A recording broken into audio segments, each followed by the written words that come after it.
రక్తమైంది.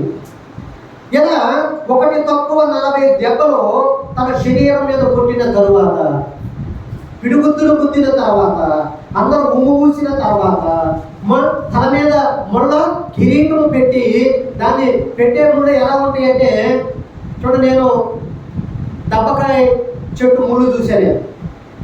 దబ్బకాయ చెట్టు ముళ్ళు అది చాలా సూదిగా ఉంటుంది, చాలా పొడవుగా ఉంటుంది. అలాంటి చూడండి, అలాంటి తీగ ఒకటి ఉందంట ఆ దినాలలో. అలాంటి అంటే అది అడవిలో పెరిగే అలాంటి తీగ, ఒక క్రోటన్స్ లాగానో అది తీగలాగా పాగుందంట.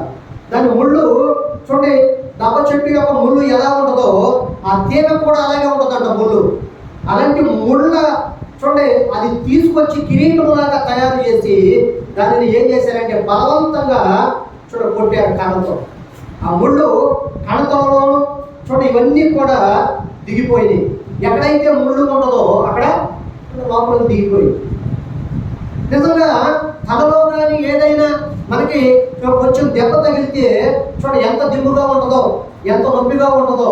కానీ ప్రభువుని ఆ ముళ్ళ కిరీటము పెట్టి చూడండి దానిలో అట్లా ఆ శిరస్సు మీద సెట్ అవ్వటానికి అలా వాళ్ళు కొట్టినప్పుడు చూడండి ఎంత రక్తము కారిందో.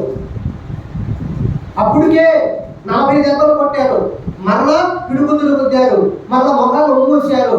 ఇంకా మళ్ళీ సిలువ వేసేటప్పుడు సిలువని మోసుకుని తీసుకెళ్తున్నప్పుడు కూడా నడవకపోతే కొట్టారు.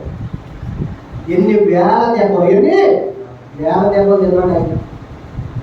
నువ్వు నేను దెబ్బలు తినకోకుండా ఒక కత్తిగా తయారయ్యే, అది ఎన్ని దెబ్బలు తింటే కత్తిగా తయారవుతుంది, ఎన్ని దెబ్బలు తింటే అది వస్తువుగా తయారవుతుంది, ఎన్ని దెబ్బలు తింటే అది ఒక రూపానికి వస్తుందంటే, మన కళ్ళ ముందు ఒక్కొక్క వస్తువుని ఒక్కొక్క దాన్ని దేవుడు ఎందుకు ఉంచాడంటే వాటిని చూసి మనం నేర్చుకోవాలని.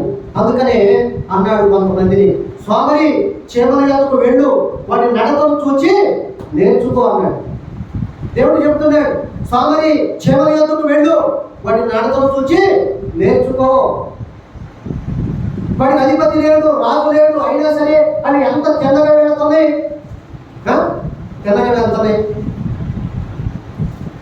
కానీ కొంతమంది జీవితం, కొంతమంది మాటలు, కొంతమంది పోకడ, కొంతమంది విధానం అంతా కూడా బాగా వంకర.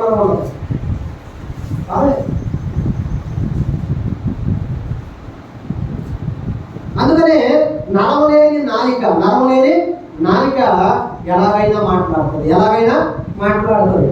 ఇప్పుడు సర్పమును ఉపయోగించుకున్నాడు అపవాది. చూడండి, అవ్వని తన మాటల చేత ఏం చేశాడు? తన మాట లోబడేటట్టుగా, తన మాట వినేటట్టుగా, ఇక తన మాట కన్నా దేవుని మాటని ఏమాత్రము కూడా లెక్క చేయకోకుండా ఇక తన మాటే కానీ ఇక దేవుడు చెప్పిన మాట, ఈ తోట చెట్ల ఫలాలను తినకూడదయ్యా అని చెప్పినా సరే ఆ మాట గుర్తులేదు. ఇక ఓకే, ఆ మాట గుర్తులేదు. ఇక గుర్తు రాకుండా చేశాడు. అసలు ఆ మాట గురించి అసలు ఆయన అన్నారనే చెప్పి ఆ సెన్స్ అనేది చూడండి అవ్వకి లేదు. ఆ సెన్స్ అనేది అవ్వకి లేదు. ఇప్పుడు సెన్సార్ అనేవి వచ్చినాయి. సెన్సార్ ఇప్పుడు ట్యాప్ కొన్ని పెద్ద హోటల్కి వెళితే సెన్సార్ ఉండే ట్యాప్లు ఉన్నాయి. ఆ చెయ్యి పెట్టగానే నీళ్ళు వస్తాయి, చెయ్యి తీసేయగానే. లిఫ్ట్లు కూడా వచ్చినాయి. మనం ఆ లిఫ్ట్ దగ్గరికి వెళ్తే దానంతకదే డోర్ తీసేసుకుంటుంది, మనం ఎక్కగానే దానికదే డోర్ వేసేసుకోండి. సెన్సార్ వచ్చినాయి. సెన్సార్ అంటే ఏంటి?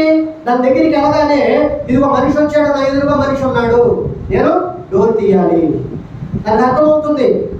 సెన్సార్కి అర్థమవుతుంది, మనిషి వచ్చాడు, మనిషి ఎక్కబోతున్నాడు, నేను డోర్ తీయాలని. కానీ మనుషులకే అర్థం కాదు. దేవుడు ఉన్నాడు, నన్ను కలుగు చేసిన దేవుడు ఉన్నాడు, సృష్టికర్త ఉన్నాడు. ఒక వస్తువు తయారు చేసిన వ్యక్తి లేకపోతే ఆ వస్తువు ఎలా వస్తుంది?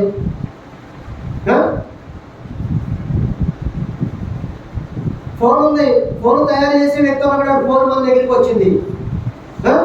ఈ బైబిల్ తయారు చేసే వ్యక్తి ఉన్నాడు కాబట్టి ఈ బైబిల్ మన దగ్గరికి వచ్చింది.